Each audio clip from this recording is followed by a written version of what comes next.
some of you in the room, body dissatisfaction will be highly familiar. Like many in our community, you may have experienced worries, concerns, perhaps even intense distress or self-loathing about your body. But for others, body dissatisfaction might be unfamiliar or might seem like a concept that doesn't need to be taken seriously. So I'm going to begin my talk by dispelling a few myths about body dissatisfaction. And the first myth is that body dissatisfaction is really just about being vain. Now that implies that there's some element of choice to experience body dissatisfaction, and people could just get rid of it if they stop being so superficial. And that's simply not the case.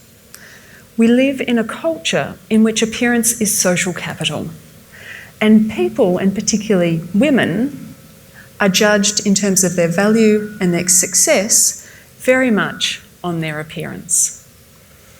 We only have to think back to the comments made about Julia Gillard's clothing choices during her prime ministership, or think about the responses to the photo of AFL women's player Taylor Harris kicking for goal, to be reminded of how central appearance is to judgments about women's credibility.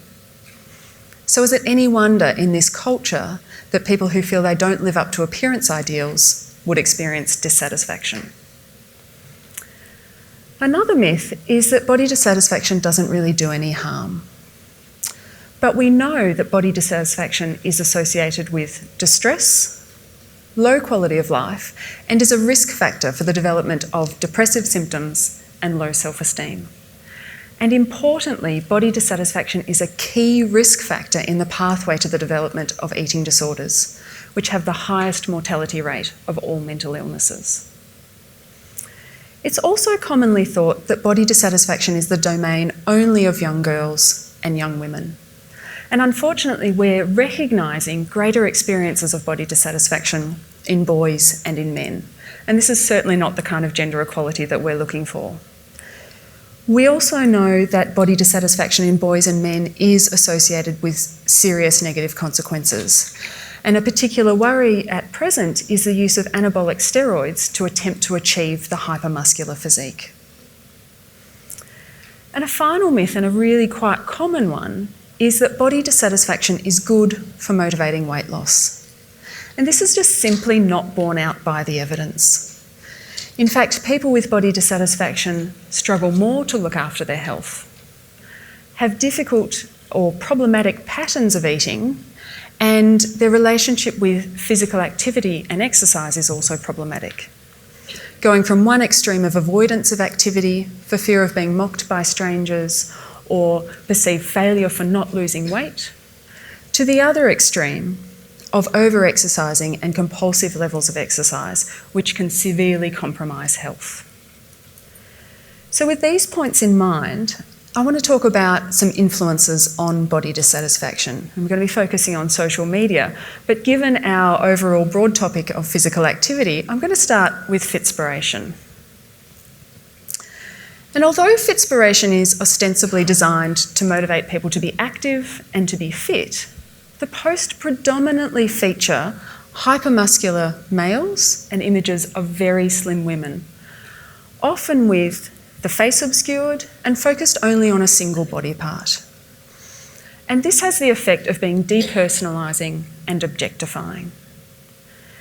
And with images like these, and quotes such as "make muscles, not excuses," it should come as no surprise that research that we've conducted here at Victoria University and colleagues have done elsewhere has found that viewing and scrolling through Fitspiration leads to body dissatisfaction and pressure to change appearance rather than motivation to be physically active.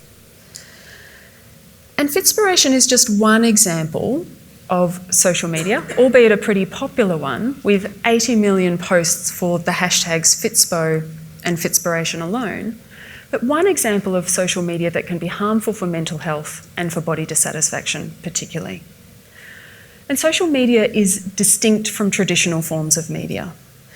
Users are not passive, they're actively engaging in creating, curating and posting content. And platform features provide for communication and feedback amongst users, including likes and comments, and where appearance is often central to these exchanges. And the easy availability of editing apps means that people can change their own online presentation and have an ideal appearance self online that in fact then becomes so unrealistic that it's difficult to live up to in the offline world. And taken together, these features of social media platforms create a toxic body image environment. And the constant availability of social media, be it in your pocket, in your bedroom, perhaps even in your bathroom, really amplifies its effects. But the insights that we learn from research can also bring new ideas about ways to do things differently.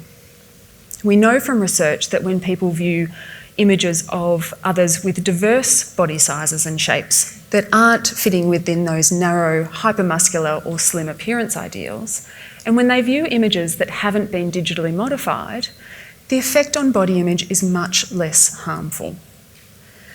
And so this can offer opportunities for businesses to work with us at VU to think about changing their social media practices and presentation online. Not only is this good for people viewing the images, but these changing practices can be good for the bottom line as well. Research has shown that when people view diverse images that are not modified, and in advertisements and campaigns, they rate the ads as more effective. They like the brand more, and they have higher purchasing intentions. So these practices can have positive benefits in multiple ways. Social media also offers a way for people to connect with like-minded peers, and there doesn't seem to be any harm in that. But unfortunately, when it comes to body image and eating disorders content, those connections and communications can proliferate and have potential to cause harm. People engaging with eating disorders content tend to normalise eating disorder behaviours, promote engagement in those behaviours, and resistance to changing the unhealthy behaviours. And we can see in innovative analyses of communication on social media, and this is a network map from my colleagues' work, of eating disorder related Twitter posts, how interconnected and proliferating these posts can be. And there's some really concerning communication here. Hashtags like Bonespo, in which people post images and text to inspire people to lose such huge amounts of weight that their bones are visible, or Pro-Ana and any of its variants, in which users advocate for eating disorders as a lifestyle choice, share tips on how to engage in disordered eating behaviour, and tips on how to hide those behaviours from loved ones.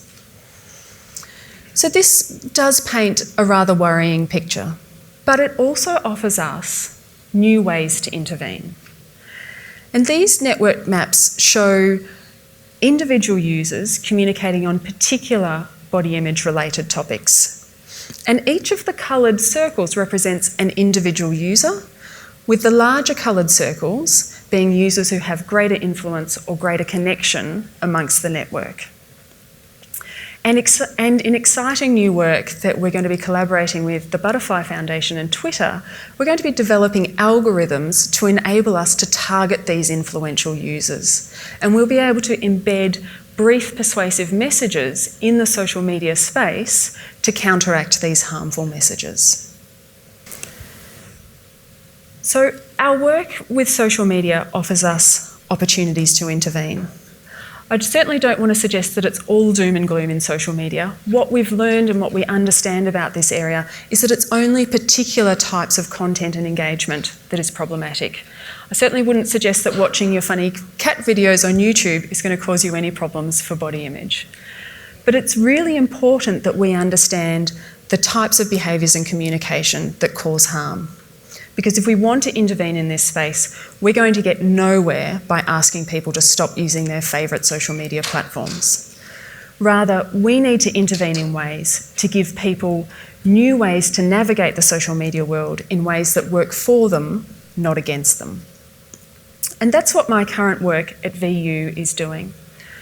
In work with Australian Rotary Health, we've developed a world-first social media literacy intervention for young adult men and women with body dissatisfaction called Real to Real.